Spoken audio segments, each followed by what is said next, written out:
programmers spend a bunch of time writing documentation, explaining all this stuff, but then you still have to now, instead of searching the code, you just search the documentation, and it still takes a ton of time, right? Yeah. So if instead you can just sort of spin up a robot expert that just lives in this folder, and at any time you can be like, oh, great robot who lives under the bridge. Oh, yes, tell me. Please tell me. Butterscotch shenanigans. Hey, everybody. Welcome to episode 408 of Coffee with Butterscotch, the game dev comedy podcast of Butterscotch Shenanigans. I'm Seth, and I'm the games programmer. I'm Adam, and I'm the miscellaneous programmer. I'm Sam, and I'm the artiste.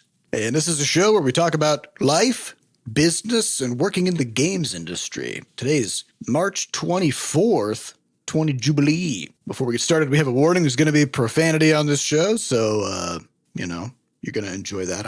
I'm pretty sure. Yeah, totally. And we'd also like to thank our recurring supporters over at moneygrab.bscotch.net. Thank you for your monthly donations to keep our mic tubes full of batteries. Okay. Guys, this past month has been an interesting decade. Let's talk about... I feel like in the age of AI, that's like the best framing of like what the fuck is going on. So, okay, before we get into today's episode, I want to have a little caveat here, which is we've been talking about AI a lot. It's basically the AI. It's AI with Butterscotch now is the podcast. This is just the AI podcast that happens to be game developers talking about it. The reason is that every week for the past several months, some new major AI breakthrough has happened, and it seems, it's only accelerating because, because it's tech. And every single one of these things has really big implications, but they're coming so fast that we don't even get to see the consequences of the new tech before the next version of it hits. Mm-hmm. Right? So I don't know what the fuck that means, but here's where we're at now. Okay. So GPT-4 came out just a couple of weeks ago, right? Through Chat GPT. And then there's also like a waiting list. So the idea with this is like just a much, much smarter large language model, much smarter than GPT-3 was. A white paper came out, just like a research paper came out from Microsoft and OpenAI called Sparks of AGI, AGI meaning Artificial General Intelligence, where basically this is just a giant research paper exploring the capabilities and limitations of GPT-4. They're just like, how smart is this thing? What can it do? And they found that it has the ability to create mental maps of spaces. So, you can like describe a room to it or something, and then ask it to draw a picture of that room using code. To like render it, and it can render what you described. But it's a language model. They didn't teach it how to do that. It just can, right? Mm-hmm. So it has all these weird like emergent capabilities that look a lot like reasoning and logic. And they also, and in this paper they talk about, they tested it on like the bar exam and the LSAT and all this stuff. And the previous generation got I think it was in like the 10th percentile on the bar exam, and GPT-4 is in the 90th percentile. Mm-hmm. And same thing with like the LSAT, which is all novel logic problems. Every time you see the LSAT, it's a different set of logic problems than the previous LSAT, right? So it hasn't seen these problems before. It got the 88th percentile on the LSAT, right? Mm-hmm. So it can pass MBA exams. It can do all this emergent stuff that it wasn't really like trained to do. It's just really smart, and so it just can. And the other thing that it turns out it can do is it can use tools. So they discovered that if you give it information about an API for a web tool, and then ask it to do stuff using that API, it just can. Mm-hmm. It can just do it. If those who aren't familiar with what an API is, you could think about it like essentially almost like a little guidebook to how to use a tool, an internet tool, right? Yeah. Other program languages. It's basically you could think of like every URL you visit, you could like on the web, you could call that's an API endpoint in the lingo, right? It's just a location on the web that something comes back, and what we're familiar with is basically stuff that returns to us web pages, right? But a lot of what machines are grabbing is more, machine readable stuff, but it's the same Just idea. data from a database or, So like if you ever used like Facebook sign in, that's a kind of a throwback, but if you ever used Facebook sign in, that was some other company using Facebook's API to sort of like create a user account hooked up to the Facebook account, right? So an API is, it's just a way of talking to other programs and asking them to do things or asking them to give you things. And so, they found that they can give GPT-4 APIs and then just in plain English ask it to do stuff using those APIs, and it can deduce how to do them. Which is pretty remarkable, especially considering, any human who has picked up a new API is generally overwhelmed for a long time, right? Because you got to go through all this documentation, figure out like how it works, what the like pros and cons of different approaches are, and then you're always going to get stuff back a little different than you expected. So you got to do all kinds of like really hard thinking to figure out I would say how to do it. As like just a human metaphor, it's as if like both parties involved know how to speak, right? You're both vocalizing, let's say, but you're not talking in a way that the other person could understand, and the other person needs you to be able to essentially, craft your words in a particular way so you could talk them appropriately. And it takes a long time in whether it's an API, which is essentially like a little dictionary of keywords or phrases, basically. For that other party to be able to understand you, or if it's an entirely different programming language, which kind of ends up being the same. It's the same kind of problem, but in a much bigger space. Yeah, it's like what you want to say or do, in your own intent, in your own language, but then using the API to meet that goal means you have to know all this stuff about the API, right? And as a person, that just takes a long time to digest that and synthesize that information into your brain so you can use it, right? Well, of course, like computers are different than us. And so with GPT-4, you can just chuck an API at it and it's like, sure, yeah, I can do that now. And then you can just ask it to do stuff using the API and it just can. Yeah, so I have a different framing on this because something you said earlier was that they're sort of exploring the, these emergent properties and thinking about this as like AGI, which is this general intelligence, right? And people keep on being like surprised that, you like keep on throwing different kinds of problems and like this is the particular quote of like that it wasn't trained to do, right? And that it can still do it. Because it wasn't really trained to do anything. Actually, I would argue that it was trained to do this because it's a language model, right? Like the way that we do stuff, like is through language, right? That's how we process information. That's how we describe things. That's how we design all of our stuff. That's how we describe a room and then figure out how to convert that into, that's how we teach. That's how we do everything, right? And so, which is not to discount how amazing it is that this model is like so good as a language model that it's able to use language the same way people can, right? Yeah. To solve lots of kinds of problems. But I think this is what is particularly cool though, is that because I've always been like a little interested in AI, but never really like paid a lot of attention. And one of the things I was interested in the earlier days was natural language processing because it's such a fascinating like problem set of like how do you take a wall of text given all the variations of how people can say the same thing and the fact that we have because also language is a descriptive, not a prescriptive thing, meaning two people can write something in completely different ways with like different spellings and different grammar, right? Because all of those are artificial rules that nobody follows the same set of, right? So now you go in the world, and that's the data you have. Like, how do you figure out how to make it so that a computer can process that stuff and figure it out, right? Which was like very, very cool. But the way that people were talking about this, at least from what I was aware of, was like that was one problem, right? And then there was artificial intelligence, which is like always focused on like solving some specific thing. And the natural language stuff wasn't, at least again, to my knowledge, being like focused on as like, this is how we get to general intelligence. You weren't saying that like if you look at how a person works, once you are able to open up a person's mind with reading and writing. Yeah, with language. That becomes the foundational piece of essentially all large. Because so much of AI stuff was focused on like how do we mimic a brain and like how brains process like data in a general sense and so on, right?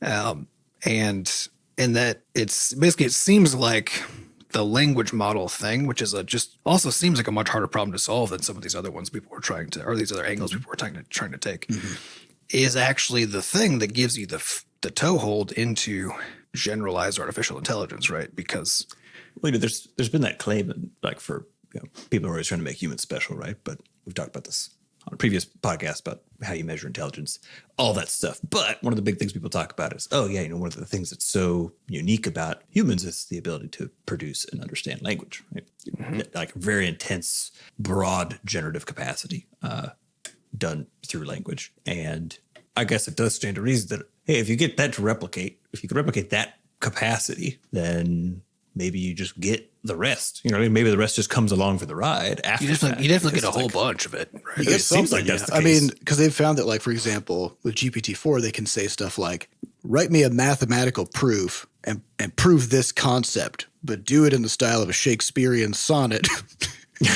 And keep it under 400 words. And it can do all of that in like 30 seconds. It's insane, And like for a human to think through all of that shit, right? You'd have to prove it. You'd have to be a mathematician. Then you would also have to be an expert at understanding Shakespeare and like all this other stuff. And you'd have to revise this thing for days, trying to trim it down to a length that like matched the criteria, right? So it's just like computers playing chess, right? It's like, the main reason that computers can beat people in chess is that it's one person, one like chess grandmaster, right? Can still only contain basically like chess grandmasters are crazy. Like they know so much and their brains work really differently than I think your average person does.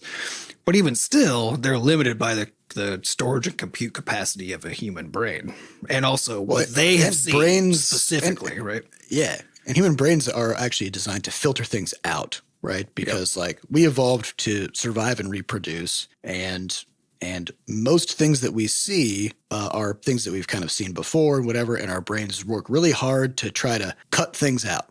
Well, actually, I would actually flip that around. It's actually not about filtering. It's actually about identifying patterns. Right. So which is similar, but it's kind of the opposite goal. Right. But it's been in the sense that like if, all the conversations you had over like the past couple of days, you could not verbatim repeat them, right? And you couldn't tell me like where you were, at 3:35 p.m. Actually, you probably could because we all work from home.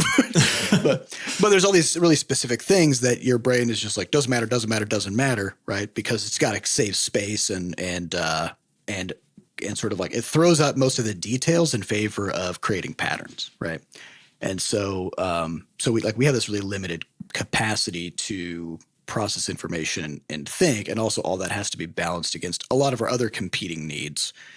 I'm tired, I'm sick, I'm hungry, blah, blah, blah. And so these computers can think so fast and they can synthesize information pretty much instantly, and they can solve problems that humans would take days or weeks or months to solve, and they can do it in 30 seconds. Mm-hmm.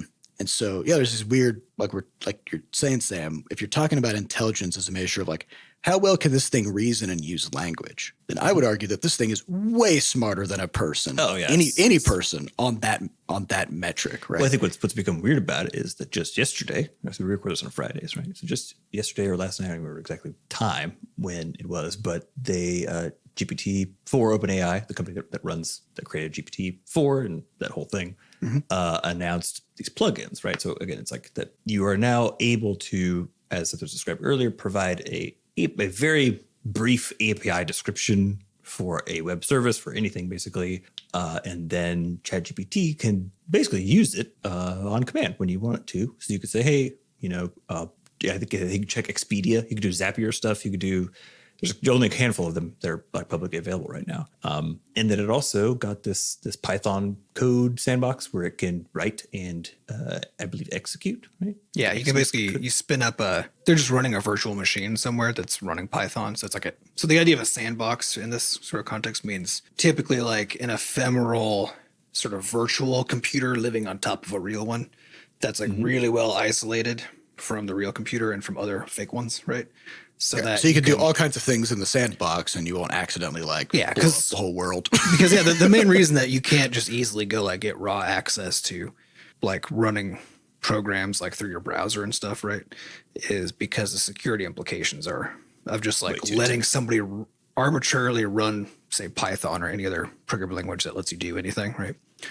The security implications are way too big. This is even a problem because what what they're going to quickly run into is a problem that all just boring web services run into, which is if they offer compute resources at all, and let people have general programming languages that, again, a general programming language is one that you can make do anything, basically, right? Then all of a sudden, that's where most of spam comes from, right? And that's where phishing campaigns come from and all this kind of stuff, right? And so we're gonna now that they've opened up ChatGPT to not just help you figure out how to do things, but then stuff to go like run the program yourself and stuff, right? But also be able to run programs directly and talk to APIs directly and stuff, right? We're going to be moving very quickly into this new world where all of a sudden they'll also be battling spammers and scammers and hackers in a way they haven't had to yet. So this will be a very interesting time for everybody, definitely. Yeah. But it does mean that, one of the things we talked about a while ago was this idea of the integration problem of AI, which is like, ChatGPT is amazing, but also it's just a text box and a web page. So if you want to do with like character limits and all this stuff. So if you want to do anything interesting with it, you're kind of like asking it shit and then like copy that, paste it somewhere else. You're just copy pasting things back and forth. And the CEO of OpenAI did comment shortly after ChatGPT originally came out, where he was like, honestly, it's a terrible product. Like, it's a cool technology demo, but it's really hard to actually do anything very useful with it in an efficient way, right? You don't have any automated workflows and stuff. Yeah, and it wasn't even, I think like the way you said that is important, right? Because it really is a tech demo. It's not meant to be like, here's your toolkit for solving problems. It's like, oh, look at this fucking dope technology we have. Look at this text box. Go play with it. Yeah, that's actually what it's for. What's weird is like, because last week we talked about that. Basically, this is the integration problem. As soon as this is solved, it's a whole different can of worms. That next day, the Microsoft announced their integration with Copilot or 365 Copilot. Oh yeah, right. Which integrates with Teams. So in other words, like it knows all the chats you've had. You can have it be doing transcriptions of your meetings. Okay. And then also your Word docs, your emails. And you could say something like, hey, could you summarize like all the stuff that happened this morning between like 9 and noon? And it pulls from all the thing. You know what I mean? It's not just you can ask it to create a PowerPoint from. You can ask it to basically say, given the meeting that we just had, create a PowerPoint that sort of summarizes it in like 5 slides with the goal of accomplishing X, right?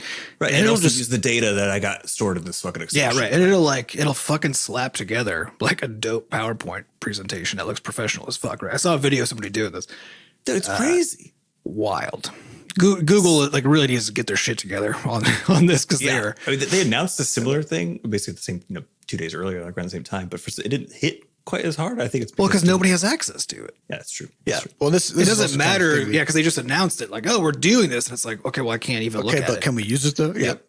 Yeah, and there's this kind of like something that I heard a while back that seemed like intellectually, I was like, yeah, that kind of makes sense. But now I'm like, oh, I see it now, which is this idea that if you're behind at all on this AI stuff, as a company that's like trying to develop it, if you're behind by like a day, you might as well be behind by 1,000 years, right? Because the pace of change is like, what would Google have to do now to surpass OpenAI? Yeah, to get an AI, to get a basically random plugin platform availability for their whole thing, like to you know what I mean, like I don't know. They're behind and there's no catching up, right? And I don't know how they could possibly do it. And so I think it goes because it's not just inevitable that like OpenAI just keeps on progressing at the same rate because like they might hit a wall. They might hit a wall of some sort. They might hit a regulatory stumbling block if any lawmakers ever start paying attention, which will probably take a decade. So maybe that's probably a non-issue. Well, I guess as soon as the first like deep fake comes out about a senator, then we'll actually have some. But they had that one with pictures of Trump getting arrested, which was hilarious. Like someone made a bunch of pictures using Midjourney of Trump getting arrested on Tuesday during that whole nonsense. Oh yeah, and they look real. They look 100% real. It was shocking. I was like, wow, Midjourney version 5 came out like a week ago, and it can actually do hands. So game changer. It's over. Yeah. But yeah, I mean, so all this stuff is, it's progressing really fast. And there's all these integration things. And then there's also GitHub Copilot X. Yeah. Is there like a new set of God, Jesus Christ. Yeah, that was also that's basically the integration. So we've talked about GitHub Copilot a fair bit. And GitHub Copilot under the hood is just using it's using GPT. It's using GPT. And so they're going to be upgrading also to use GPT-4 so that everybody using Copilot will just have like just suddenly be getting better outcomes, right? But the other thing they're doing is now also doing the same like deep integration approach that Microsoft is doing for 365 and that OpenAI just announced for their plugin system, right? And so I'm signed up for like early access to all these things, but I don't know if or what I'll get to do them, you know. But they've got, I think the one I'm actually the most excited about is they have a CLI, command line interface integration. And the reason is because this gets rid of the whole like copy paste shit back and forth, because it actually gives the robot a way to do things on your system, right? Mm-hmm. Because usually when somebody fires up a computer terminal to do something, unless you're like intimately familiar with the tools that you're trying to use, you're just like, what the fuck do I type here? Right? There's no way to guess. Yeah. If you want to, if you're listening to this, you're not quite sure what we're talking about. Command line interface is basically that console you see typically in like the hacking situation where it's just like just black, just text, and you got to put a bunch of weird ass commands to get something to happen. And basically, what this integration allows you to do is just describe in text what you actually want to happen, and it'll just do it. So you can be like, hey, could you convert a video to this using FFmpeg, as opposed to having to come up with the weird insane looking FFmpeg command to do it. And then it comes up with it and you're like, cool, run that. And then it can run it. And then if you don't have FFmpeg, you can be like, oh shit, how do I get FFmpeg? And then it'll give you the commands. Cause like from the command line, you can do literally anything. Like you can fetch web data, you can parse it, you can run programs, you can do whatever. Right. And so by integrating it there, just all of a sudden, like things that were hard, because like I consider myself a fluent CLI user because I'm using them constantly. I know how to like figure out how to use them because I've just spent so much time in there, right? But even still, I'm constantly being like, oh fuck, what is, for this thing I don't do very often, what is the string of commands that I got to throw together to make this work, you know? And I know how to still fairly quickly get those answers because I'm used to that process, but it'll be nothing. Like even me as a person who does this like literally daily, constantly, I'm in a command line interface. It's highly likely that I'll actually flip to spending most of my time just asking it to do things. Yeah. Or to give me info about stuff, right? And so that's me for a person who's doing this all the time. For somebody who doesn't do this stuff at all of a sudden, you'll now be moving into a space where, like, if you're new to programming and ChatGPT is like, okay, you're going to need to make 3 files to make this website you said you wanted. Mm-hmm. So make a file called this and a file called that and a file called whatever. It's like now it can just give you the commands. I'm not sure if they're going to let it run stuff for you yet, like out of the gate, because there's extra security implications there of like, because that's not that different from just copy pasting it, but with the copy paste, there's a layer of the person looks at it, you know? It slows it down a bit, which is maybe what we want right now. Yeah, I don't know. So it'll be interesting to see. But there's the other one that was super exciting though about the Copilot one I want to make sure we mention is the fact that it integrates on the web side of if you're in a software company, you have to do this thing called pull requests. So let's say the 3 of us are working together on a code base. I basically go off on my own. I work on the new thing, a new feature, and then I have to make a request. I send the request over to Adam. Hey, feature's done. Here's the code. Can you basically merge it into the major code base? Like all the rest can I of stuff. Pull it in to the... Yeah. And doing that, typically you'll try to do like a code review, a couple different things like that, just to make sure that I maybe didn't know exactly what I was doing, didn't do something dumb, didn't cause a conflict. You get another set of eyes on it, you discuss it, and you look at it basically as part of the PR, the pull request sort of workflow before it merges into the... It's a combination of like summarizing all the code that was written, what it does, how it works, making sure that it integrates well with the project, blah, blah, blah. Which the thing that blew my mind was that you could just do this now because the AI is very good at summarizing stuff and describing what's happening and checking to see if it'll work and writing extra very good at processing language, whether it's human or computer or programming. Right? Language is just information, right? So it's just like it can talk in any language and convert it into any other and all of that. Yeah. Yeah. So now, you imagine these situations where you previously would have to sit down with someone for sometimes like 2-4 hours working through the code, make sure you fully understand it as the person bringing it in, and then you merge it in, see if there's any problems, right? Even after you thought it would work fine. And now that's just, I think in most cases, going to be basically done magically. Yeah, you'll just say, well, I mean, another thing that you'll have, for example, is like on a code base, you may have some kind of a bug, right? So you can like make an issue on GitHub and you describe it and you're like, yep, here's what's going on, blah, blah, blah. Well, that, very soon could be the start and end point of you fixing that bug. because like by making a GitHub issue and just describing it, my bet is there's going to be a button. They already mentioned in there that they want to, and I can't remember if that was part of the current like suite of things or just something that they talked about wanting to do next. Yeah, but was to do not have the robot do it yet, but to have it basically suggest like, oh, here's the files and the code that you would need to go look at to like resolve this potentially, and here might be a solution, right? So that but this is particularly useful like for open source, right? Because so much of open source is like we were saying about an API, right? Because actually like if API documentation is good, then the problem isn't like the problem with reading it and figuring out how to use it is basically just the time and cognitive load problem, which is you're building a mental model of the system and like how it's organized and whatever as you're reading about it, and like it requires you to know all the lingo so that you can like figure like so that's what makes it hard, right? Wait, what was I talking about with that? Specifically, the issues, basically just automatically resolving of issues. Oh yeah, right. So with then issues and stuff, like I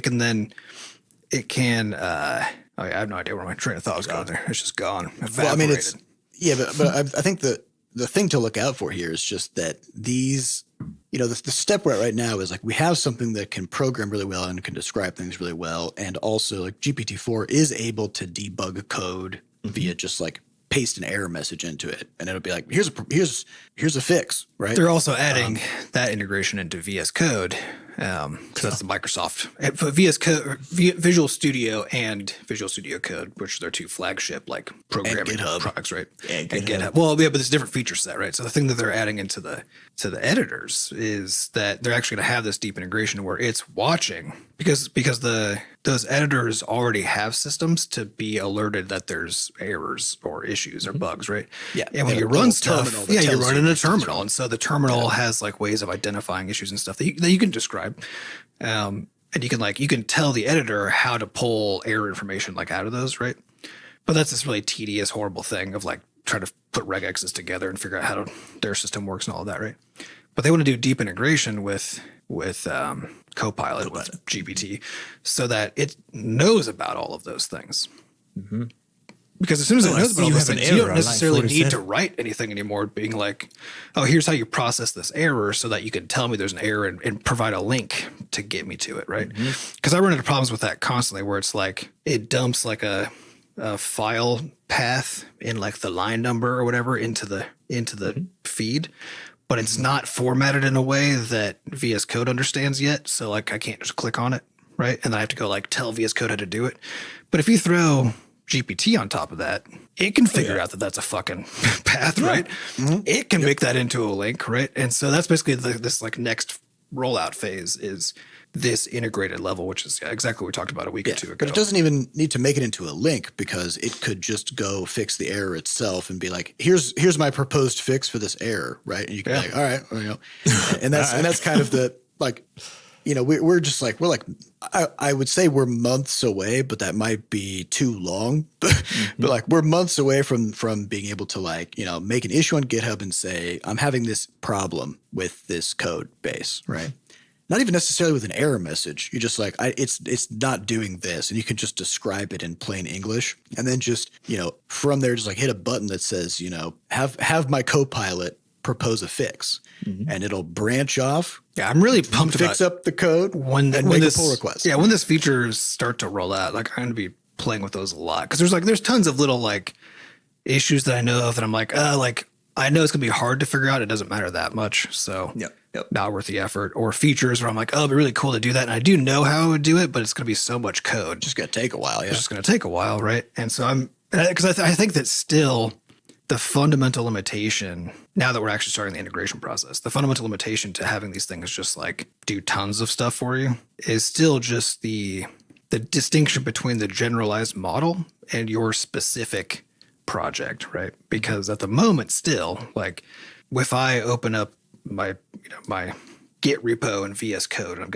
I've got Copilot running, helping me do stuff, whatever, it doesn't know about like, oh, this is like this collection of files is your project, and it doesn't I think that's part of Copilot X. I think that's coming but I'm not sure how much of this is still like specific project aware versus because like the model's gotten bigger, so you can now feed more stuff into it like at a time, and it can be aware of more specific stuff because it's basically, you can think of it as like it's always aware of its own, of its like generalized model that it was trained on, right? Yeah. And then like during say like a chat GPT session, right, it's aware of a diminishing subset of the information in the chat as it goes, because it's able to kind of like hold on to a relatively small amount of specific information. Like they call that the context window. Right. And so your human pretty small, memory, basically, right? Yeah. So the limitation right now is that that's still small enough that like if you take one of our projects like the Rumpus code base or something like that, right? Like that's so much bigger in total than what these things are currently able to hold on to. But people are also finding solutions to this via like these earlier steps where like a project or whatever is sort of pre-processed and pre-indexed so that it can be searched, and so that basically you can convert this huge amount of information into a much smaller amount that summarizes it so that the AI has basically a first level access where it can be like, okay, cool, I know what all like the names of your variables are because it's a smaller data set or whatever, right? And from there it can then ask, where are they all? And it doesn't have to hold that into its like context window at any given moment. It doesn't have to be there at all. It just knows how to go get that information. So having those work really well is where like the limitation still is, but people are already solving that stuff. So it's going to go pretty fast. This is the problem of giving the AI working memory where it can basically, so in the case of like, you can almost think about it like a mental model where what a human does when they navigate a code base is they look through the functions, they look through the documentation, and they try to build up a simplified sort of simulation in their head of just like how the broader pieces of it kind of fit together, right? And then if you ever need to know something more specific, then you kind of tap into your mental model and you go look at that specific piece of the code, right?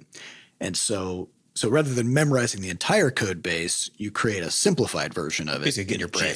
Yeah, and that's actually the cool thing is that these, if we use the same model of like how people do this, which is exactly as you described, then that's what allows us to bypass the limitation of like, we can't just give it all the info to store in memory, basically, right, into working memory.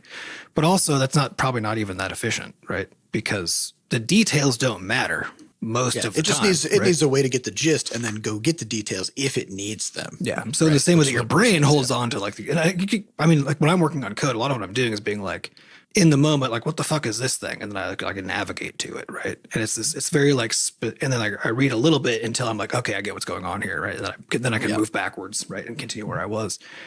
And so you basically kind of build this like tree, but it's starting from a place of focus where you have like this general knowledge.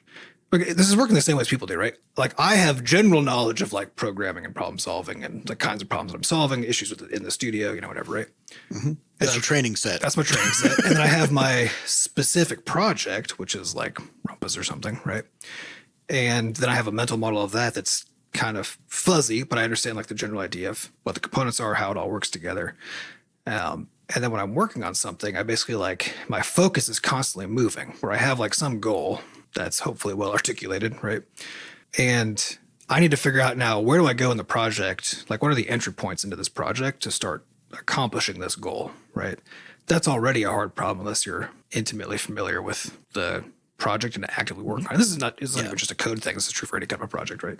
This is why search was such a big deal, right? Because it's like it's easier to know the rough outline of, oh yeah, I want to go get some Italian food. It's like, where's good Italian food in town? Not having to know every single Italian restaurant memorized and then like yourself, right? Yeah. It's all about that. Yeah, you develop level up shorthand. Yeah. And this is where like, the search, because I'm still like the search aspect of all this stuff is like one of my core excitement points, right? Because of exactly that, which is right now you're so limited because like, so I'm working in the Crashlands 2 game project to like kind of get brought up to speed with it, right? But I'm unfamiliar with this code base. Seth's been working on it for 3 years now. Well, just the Crashlands 2 parts of it, yeah. The Crashlands 2 parts. But there is code in there that's 10 years old. There's code that's 10 years old, right? So it's this enormous code base, and I'm unfamiliar with, like, I'm basically unfamiliar with it, right? It's also a different language than my normal stack. So there's, and because of how that language works and how the editor works, on top of the unfamiliarity with the language, there's also just unfamiliarity with, like, good approaches to using the language to make everything performant and to make it easy to use the editor features and all that kind of stuff, right? So lots of different variables that you're trying to just optimize tons of for. different stuff. And so even when I know what I'm trying to accomplish, right, where I'm like, okay, there's a thing called a schema and I need to get it, right? So how do I find the entry point to solving that problem, right? I can hope that I've figured out a mental model of like how Seth names things so that I can just like guess. Start searching. Yeah, start searching. Yeah. But now, like, how do I search though, right? I'm just like, okay, I'm like schema, right? And then now 1,000 results come up across the whole fucking project, right? So then I'm looking at each one being like, okay, are any of these like contained within something that I'm like, oh, that's probably what it is, right? This is what most people do actually for most of their days. Actually, a lot of your work, it's just finding stuff, trying to find stuff, moving stuff around, building models of how. But now if I can just ask, if in the search box I just say, what's the function that I use to get a schema, right? And then it already does all that processing that I would normally have to do, right? And it's like, it just feeds me, here's the most likely candidates for like where your entry point is, right? Then all of a sudden navigation doesn't require you to already know a bunch of really detailed stuff. Because like, to me, like this is the power, right? It's like getting away from having to know the details already. And just being able to do the thing that you're trying to do. And just being able to get to the place, get to the entry point, and then deal with the details when you actually need to instead of ahead of time. Like the collaboration potential for it's ridiculous. What this enables is enormous. Yeah. Well, but also importantly, it actually makes it so that collaboration is a lot less necessary, right? Because like the easiest way for you as somebody new to a code base to navigate it is to bring in an expert, right? Is to say like, okay, I could read through these 1,000 different search results to figure out which one is the one that I need. Or I can just say, hey, Seth, I need, what's the function for getting a schema, right? Or, I, as the programmer, spend a bunch of time writing documentation, explaining all this stuff, but then you still have to now, instead of searching the code, you just search the documentation and it still takes a ton of time, right? Yeah. So if instead you can just sort of spin up a robot expert that just lives in this folder, and at any time you can be like, oh, great robot who lives under the bridge. Oh, yes, tell me. Please tell me. Yeah, which is also something that Copilot X is doing. Which is they are doing this for documentation on code bases, right? So that, but it's still like the documentation has to exist already. So some people had to actually write it. But now it'll take that documentation and just let you use natural language to ask it questions, and it'll basically create answers, but then also give you links to the relevant places in the docs that it used to synthesize that answer, so that if the answer is incorrect or insufficient, you'd still know how to get to how it got there. It's showing its work. Amazing. This is ridiculous. I'm very excited about all of this. Yeah. So the implications of all this is, I don't know, because the world is a chaotic system, and everything that happens is both caused by the things around it, but also it now causes other things to happen that self-reinforce, right? So it's like how people talk about, like, you actually can't predict the weather, right? Because the weather, what it does changes what it is going to do next, and it's all probabilistic, right? Yeah. That's why the certainty continues to rapidly diminish as you look further into the future. Mm-hmm. Yeah. And so you try to guess, right? And so when it comes to stuff like these GPT plugins and Copilot X, right? It's very easy to look ahead and sort of like use that dumb economist concept of all else equal. What does this mean, right? So like, all else equal, what are the implications of Copilot X? Well, for starters, the concept of being a junior developer as a programmer will be a very strange idea, because if you bring on a new programmer who's like fresh out of college with a comp sci degree, who actually has never really worked in an enterprise software before, their knowledge of the language is not that great because they're pretty new, right? They aren't familiar with the code. They make a lot of bugs. They take a long time. They need a lot of teaching. They need a lot of feedback. You could hire that person and spend a lot of money and time doing that, or you could have Copilot X just do all the things that a junior developer can do. Although extremely well. Counterpoint: people already aren't hiring junior developers because of the cost. Because you have to take somebody who's senior to train that person, right? Yeah. And so now their cost is just fucking enormous, right? So this is already a huge productivity problem in the industry. But now imagine But people still do it now because they have to, at least to some degree. You still need to some degree, but I think actually this changes I guess has the potential to change things in a different direction, which is it could, yeah, sure. If like chat or if like GPT and related technologies get so good that like a single person can be like, hey, this is what I need to happen, and it can go make it happen, right? Things are complicated enough and specific enough in terms of like how things are deployed and where things live and how security things work and all this kind of stuff, right? That I think we're still quite a ways out from that kind of and by quite a ways, I mean like in at least computer 5 time, days. though. You know what I mean? So yeah, I don't think it's 5 days away. I don't think it's 6 months away, but it still could be a small number of years away, right? Before like we're at that level. But up until that point, you still need people to do stuff, right? Mm-hmm. But now you don't have to be the one that trains them, right? So now if you bring in a noob programmer, and let's assume that we haven't already figured out, like, oh, also they were going to school while GPT existed, right? Which means they, in theory, could already have had their own individualized tutor to help them learn everything, right? Mm-hmm. So let's toss that aside and just still assume that people know just the same small amount of stuff that they do today, right?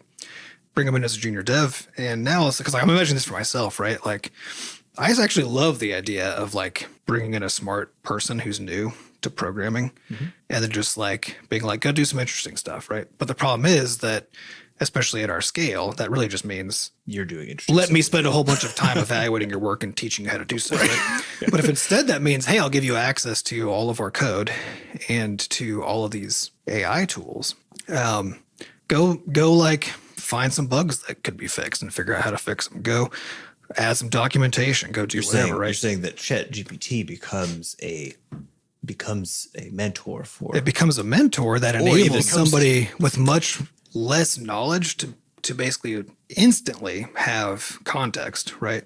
But also now instantly have like kind of guide rails and suggestions of things they could do and suggestions on how to go about something and assistance in fixing things that go wrong. Like all of a sudden you just have this buddy that can bring you into adding like value right into the system. Right.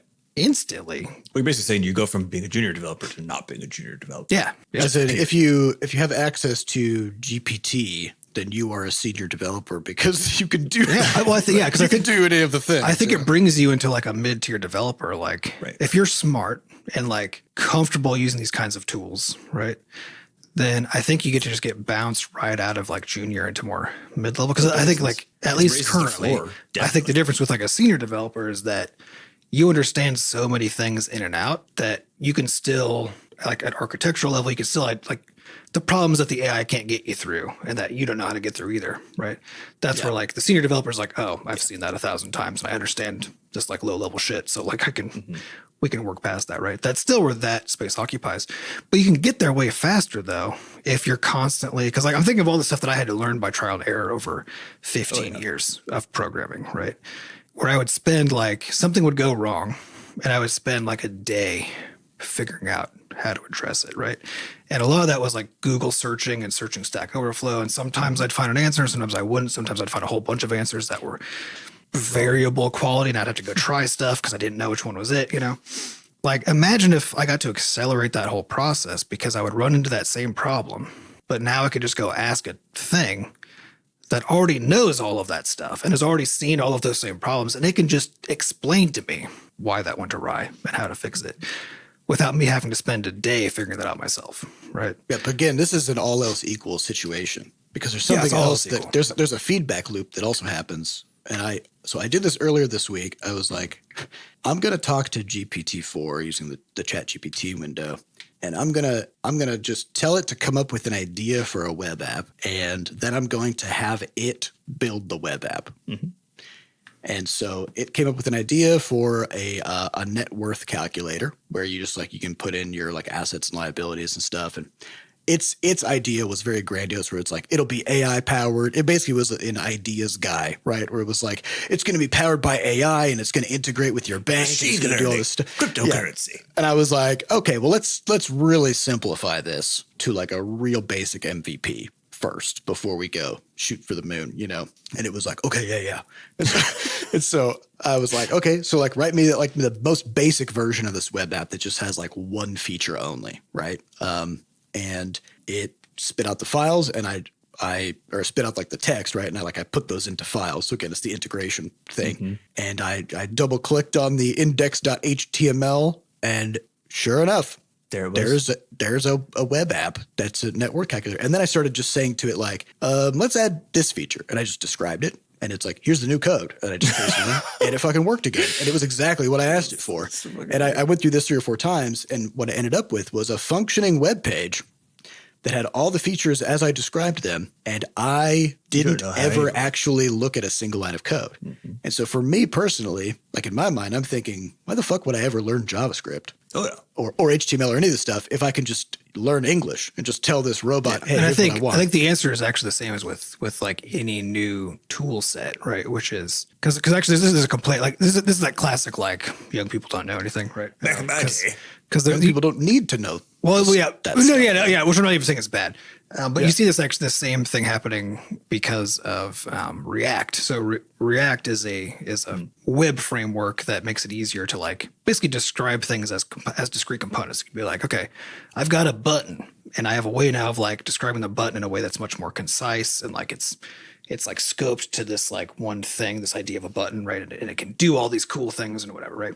And now you can like kind of stitch all these buttons and forms and whatever together in a way that's not just you handwriting HTML and JavaScript, right? So it's already the case that like people coming out of boot camps, people coming out of college, if they're doing web dev stuff at all, almost guaranteed what they're actually learning is React, like instantly.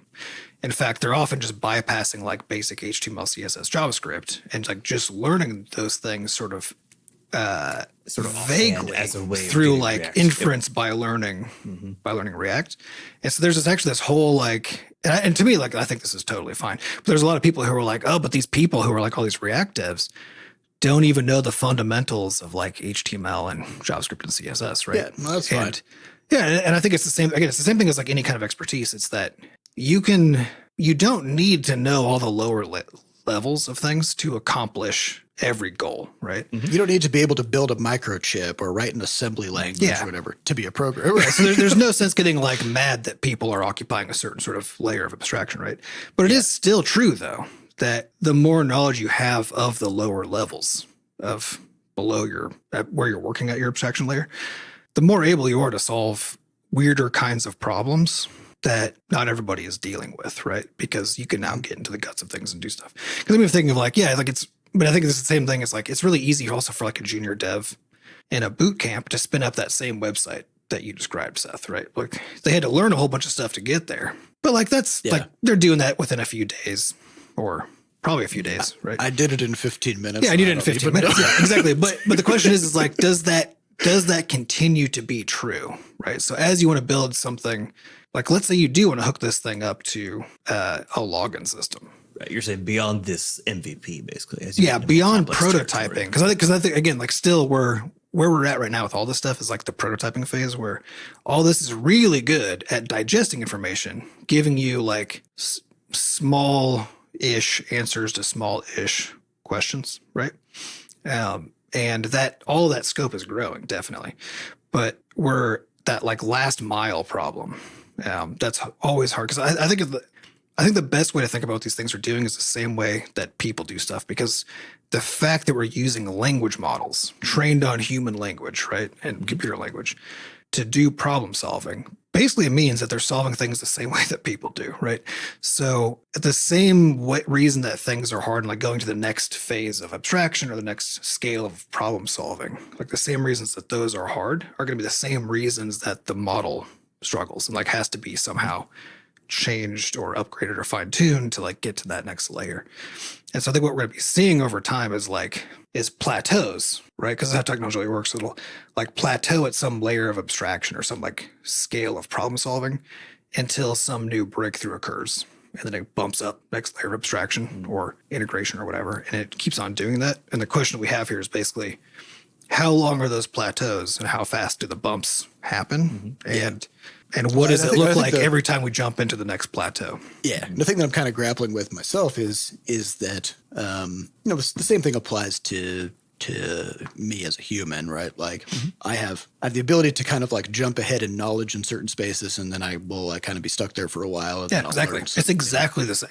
It's the same, except I can only learn a little bit of things at a time, and I have limited time to do it, right? And so there's this weird disincentive thing going on, which is like if I know that like already this thing is way better than me at like slapping together a simple web app using JavaScript, right? Because I can't really do that. I don't know all the details, but I can just tell it to do that, and it can do it. And if 1 year from now it's going to be able to make a much more sophisticated web app that can do way more things and is much bigger, right? And a year after that, it can make one that's 10 times bigger than that, right? Then my incentive to spend any time, learning web dev, like if I have some idea or, whatever, goes down and down because I will never keep pace with that thing, right? I'll still be able to do all the things that I want to do if I want to make web apps, if I just chill for 6 months, right? And like I'm like all of us as humans are becoming better web developers by just sitting here doing nothing, right? Because this tool is appearing that we can use. But I think, and a kind of an alternative view on that is a more, I guess, because it's panicky on the other side, right? Because either you're panicky because it's like, well, then what's the point, right? Or it's from the other side. There's in the same way that if you're developing these AI tools, then you're already just way ahead of somebody who's not yet, or somebody who's a step behind or whatever, right? Because of the acceleration of the pace of progress, right? And similarly, like, because like I'm personally just like pumped about all the web stuff coming out, and I'm really glad I know so much about web dev and about these tech stacks, because when I'm thinking about using these tools to help me do stuff, then I have a fuckload of context for like what it means to introduce these things into that process, and like what it's going to take away from work I don't have to do anymore, how it's going to help, what the risks and limitations are. Because like right now, like I wouldn't trust anything being spat out of GPT with like credit card data or scaling issues or to not create an infinite loop in AWS and then give us $100,000 AWS bill. Yeah, I would write a commercial piece of software. Yeah, exactly. And release it. Yeah, but I would absolutely use it to help me, and I already am, right, through Copilot, to help write commercial stuff, right? Because I'm confident with my expertise level that I can evaluate what it's doing and just use it as an assistive technology rather than. But access point is right? basically that if you don't already have the expertise. Well, exactly. Because I think that the contrast though catch up, is if you. Yeah. Because if you think of it as like, well, I can't catch up because it's going to keep on outpacing me, right? So by just sitting here, I become a better web developer. That's not actually true, right? By sitting there, you actually become further and further away from being able to understand what the thing can do and how to use it, because its capabilities are continuing to move beyond your awareness, even of like the problems and like the solutions and all that kind of stuff, right? If you take up practice of just using ChatGPT to make web stuff, for example, then you could stay on pace with its capabilities to do stuff. Yeah, if you're using ChatGPT to like help you do web dev and you're learning web dev as a function of using it at the same time, right? Then you could be on an accelerated pace of learning where you can like stay sort of like in tune with what it's doing, right? So that you're aware of like web dev in general, the kinds of problems you're running into. And if you're deploying stuff, so then you see like, oh shit, like ChatGPT doesn't understand scale problems, right? Or whatever. Then you can actually keep pace with it, because as a tool, what it means to keep pace with a tool is it means your ability to use it really effectively to solve problems, right? I think about it this way though. It's like, if let's say you want to start a business to make some kind of a web service, right? But you yourself can't program. Up until now, the approach is hire a programmer, right? Mm-hmm. Why do you hire a programmer? Because they know how to program. They can reason through the problems and they can write the code and they can solve the problems, right? Well, it's actually not just that. It's also they know the issues that you're going to face converting your business problem into a technical solution. Exactly. And architectural problems and security and so on and so forth. They actually have broad expertise of the domain, not just, I can like, here's the problem, let me program a solution, and like as if those two things live in a vacuum. Yeah, because there's design and there's lots of other things. There's tons of other stuff. Yep. Yeah, and so there's no reason to think that within just even a few years that these language models will have all of that. They'll have all of that knowledge. They'll have all of that reasoning. They'll have all the generalized knowledge as well as the specific expertise, so that just like how, somebody who acts as a CEO of a company and who literally can't read or write a line of code and doesn't know shit about tech can hire a programmer who can then make their business idea happen, right? There's no reason to think that somebody with literally no programming background couldn't use one of these AIs in the same way that you would hire a programmer. Yeah, sure. To be your programmer, right? And so that's kind of what I'm getting at. Is like these things are just getting much, much smarter, because there's, as one kind of like final weird breakthrough of the past month or past couple of weeks even, is that Stanford released this, they called it a small language model. I think they called it Llama. Llama. So it is the same concept as what GPT-4, GPT-3 is. It's as performant and as intelligent as GPT 3.5, but it has only 7% of the parameters. And the way that they made it was they used GPT-4 to train it. So they used a larger model to make a smaller, more efficient model that was as smart as the previous generation that uses 7% of the resources, right? Whoa. So the problem is because you can run this thing locally, right? You can run Llama. You can run it on your own machine. You can run it on a MacBook. Wait, what? Yeah. You can just deploy it however you want, and you can train. And so it took them 3 hours to train it, and it cost $600 to train it. As opposed to $5 million to train. My understanding of million, GPT-4 is it required Microsoft in like one of their Azure data centers, to build a fully new custom supercomputer to train GPT-4. Presumably the prior GPTs also required similar levels of kind of grandiose sort of. But if you think about the recursion of this, right, which is like if you can if you at great expense make a really smart large language model that's actually kind of slow and inefficient and dumber than it should be based on how many neurons it has, how many parameters it has. But then that big slow thing can train up a new version of a language model that's much, much smaller, much faster, much smarter, and therefore much more efficient. Then you could scale up that new smarter, smaller model with more training data, and you can start recursing, right? And so this was kind of the dream of these AI researchers, is to say right now humans are the bottleneck in training these AIs, because we need humans to evaluate and humans them, right? and physical resources, because you have to like throw them into a supercomputer to put all that. And so once you have this recursion happening where you've got larger language models training smaller language models who then get bigger, and then those train the next generation of smaller language models that then you scale up again, then you cut the costs down by 99.9%, and you accelerate the speed by 100x, like the speed at which you can train these things. Because instead of taking 2 years to train up, it'd take a few hours, whatever.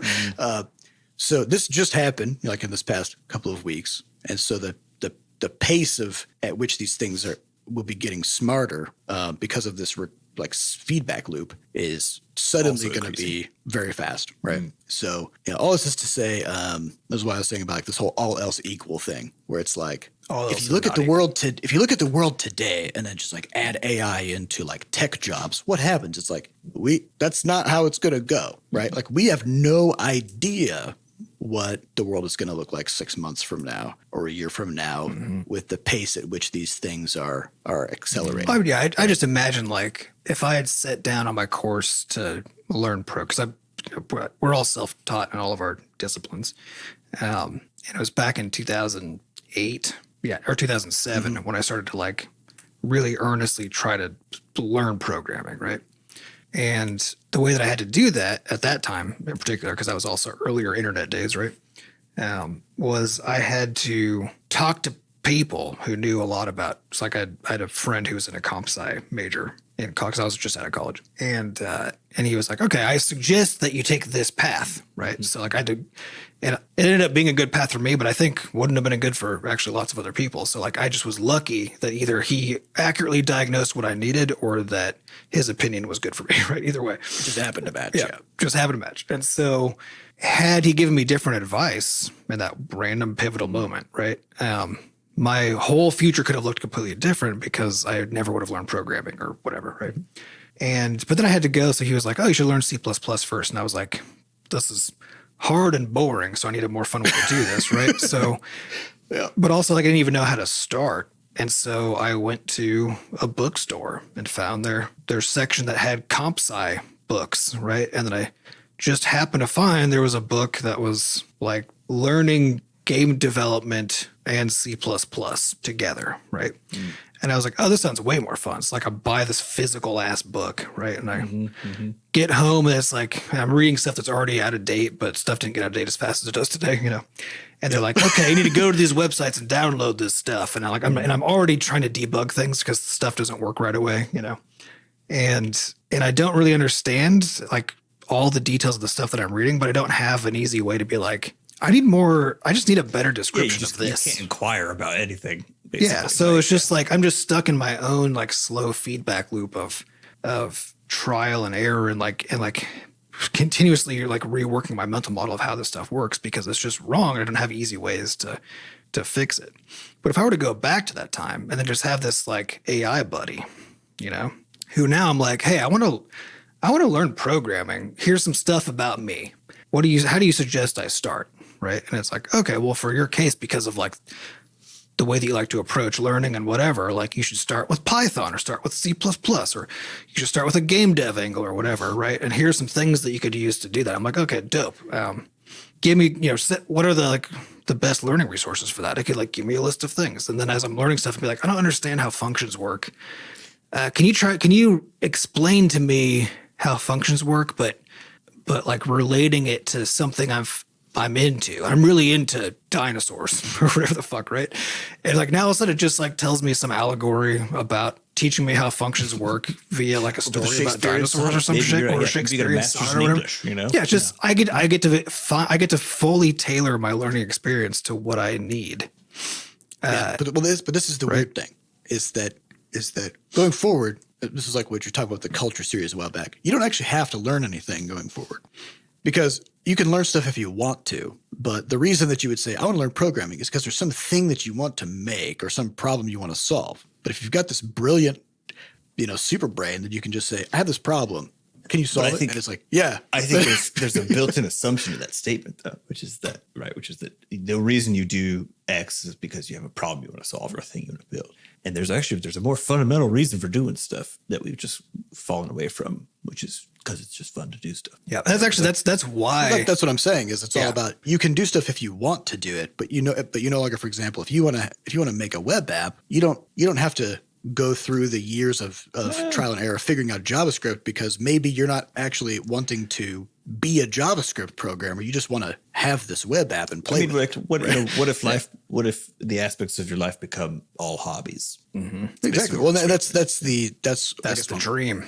That's where I'm kind of angling toward. It's like, to me, it seems like that's the logical endpoint of all this is that as far as knowledge work goes, nobody has to do anything because if you've got these brilliant super brains that can solve any problem and can memorize anything and can, do whatever, if you can, instead of us spending, years and years making a game and all this stuff, if we could just tell it, hey, make a game like this. And then it's like, how about this? And we go, no, let's tighten up the graphics on level 3, and it's like, okay, I'll try. And then it does it. And we're like, no, let's make it look more like this art style. And then it just does that. Right. And so it's kind of like, if you want to learn the guts of actually programming a game, you just be doing that for fun, right? Just because it's interesting. And that's already the case too, right? Because you can like pull open Unreal Engine and then use their Blueprint drag and drop system to like design. It's a matter of degrees for sure. Yeah, it's always the layer of abstraction, and we're constantly moving up layers of abstraction right as we go, and AI is basically that final layer of abstraction where you just get to convert sort of thoughts into things that exist, right? Into a thing, But I still would argue that it's going to change like what's important to know about, right? But it's going for people to actually use this stuff in a way that matters. You'll still have to be learning stuff, right? The question is just which stuff now, right? Because in the same way that like we always ridicule the idea guy, right? But the reason that we do is not even because like, sure, that person could hire somebody to make something, right? And they do. The problem is they don't hire them to make good stuff, right? Yeah. Because they don't know how to evaluate ideas. So they don't know what stuff is good. And it's actually the decision of what to make and why, like that point, right? Like that, if you want to hire somebody to do something for you, whether it's an AI or a real person, right? Either way, like at that higher level of abstraction, there's a whole knowledge and skill set that you have to have for you to be able to generate an outcome that's worth anything, right? And that'll still be true. And as with all these things, the more you know about all the underlying layers, the easier it is up in that higher space to meaningfully orchestrate underlying components towards some kind of a design goal that's actually worth having. So I think that's still going to always be true. It's just that where we push all of our investment in terms of like slow human accumulated knowledge is going to be moving up these abstraction layers higher to a place where honestly we're already not focusing, because at the moment you have to know every little fucking detail about how to do things to be able to then have an idea and cause it to happen. And I think so we still have to know things, but actually this pushes up into getting to occupy that higher space where we need to be educated anyway. And I think honestly, the vast majority of people who can implement are terrible at that top layer. Oh, it takes too much time figuring out how to implement shit. Yeah, because you had to spend because I think about this for me for design, right? Like I'm a terrible like graphic designer. I can look at something and know if I like it, right? So, but it's hard to get there. But and I can make that same thing I'm looking at because I can implement, right? But if you just say, hey, here's like a problem that I need to solve, design a nice UI for this, right? The limitation for me isn't needing tools to be like, oh, well, I need a tool to implement. It's that, oh, I need to come up with a design that's actually good, right? And yeah, like the AI tools will get better at helping with that over time too, and keep on pushing us to these higher abstraction layers, right? But the point is that it's that whole like taste versus ability gap, right? Which is I think the gap shrinks very. The gap actually, I think it grows in this case, right? Because your ability to actually no, you're right, it shrinks. Yeah, it shrinks. Yeah, because you're but it keeps on. It actually makes it really easy for your ability to outpace your taste, right? And I think that's basically now like the realm. Because you don't need ability to execute anymore. You can just say, "Hey, robot." Which means now you need to be really knowledgeable, and especially because again, like in the end, everything that you make, if presumably it's for some reason, then everybody else can do this too, right? Which means if you're trying to survive under capitalism, then it's not going to be sufficient to be like, oh, cool, I can spin up this cute little web app, right? Because there's already 10,000 of them now, right? So your ability to compete has to occupy these higher spaces, right? That are outpacing the ability of the tool to just instantly do stuff, right? Yeah. And also, what's the point of a web app if you have a general AI that can just solve any problem that you throw in? Yeah, then you don't need it. Because as I was describing, just kind of wrap this up, I was describing my personal finance, web app or whatever to GPT-4. And then like after it built all the interface and stuff, I was looking at the web app and I was like, I could probably just ask GPT-4 for financial advice and it would do a much better job than this fucking weird web app. Yep. Even if I spend another year working on this web app, like in a year, GPT-4 will be even smarter and it will be able to just be my personal finance advisor. It is eating a tremendous number of services. It has consumed everything, Yeah, the nature of services. I even think about this with like workflow management and stuff, right? Because in the end, what you need is structured data of some kind, right? So that there's a semantic relationship between all the pieces of data, right? And that's what a workflow, that's what like Trello is, right? It's like, oh, a card is a structured kind of data, and then like you move it through a board because that means something to you, right? But now currently, like we have all these one-off interfaces for one-off kinds of structured data, right? And so the cost of like, oh, I want to solve this problem by like representing the idea of a card and moving it through like phases of completeness and sharing information with people or whatever. Now I need an interface for that, right? But if the interface is instead, the data just exists somewhere, invisible, right? Yeah, you don't need to see the data. You can just ask about it. Because you're always just asking a question, So you're just like, hey, show me what I should be working on right now. Is really the question, right? Yeah. And then be like, okay, mark this as done. And then ask a question like, who's depending on me for something, right? And what are they depending for? Like right now, you basically have to go through like some, clunky manual interface. Just dig through a bunch of interfaces. Yeah. So I think you just ask, the ultimate and you don't need the dream, I think, is that services all become back end, right? They all become ways of structuring and querying data and like semantically linked information. And then front ends all eventually become one front end, which is a generalized artificial intelligence that you can which is language. It's just language. You just ask it questions and it gives you stuff. Maybe we'll look back on this time and be like, hey, remember when we all like sat in front of computers all day?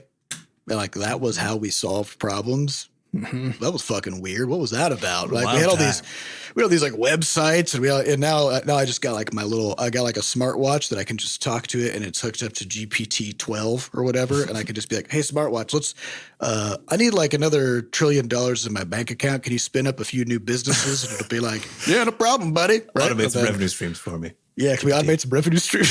Yeah, I think. Anyways, just to close it up, I think like the evidence is mounting that the thing that's going to break capitalism is this. This is we don't know how. Yeah, because like it's going to throw so many wrenches into an already very broken system that's already like on the edge of collapse because it's never made sense and it really doesn't make sense at all now, right?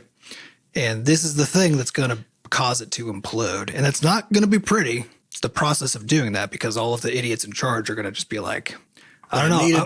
I want to have all my money though. So they'll just let it happen. And then on their side though, maybe our benevolent AI overlords. So that's my hope. And we could just hang out and do hobbies and bake bread and everything's fine. Hang out with pets. Yep. Hang out with pets. So I think it's a good spot to end it. We'll see what happens in the next year. And by that I mean between now and the next episode. I'm sure it'll be something. So we'd like to thank our producers, Fat Bard and Sampa DaCosta, for putting the podcast together, and thanks to our community moderators who keep our Discord running. To get more involved in the Butterscotch community, you can just go to podcast.bscotch.net, where we have links to the Discord, a way for you to donate, and links to the archives. Thank you all for listening. We'll see you next week. Goodbye.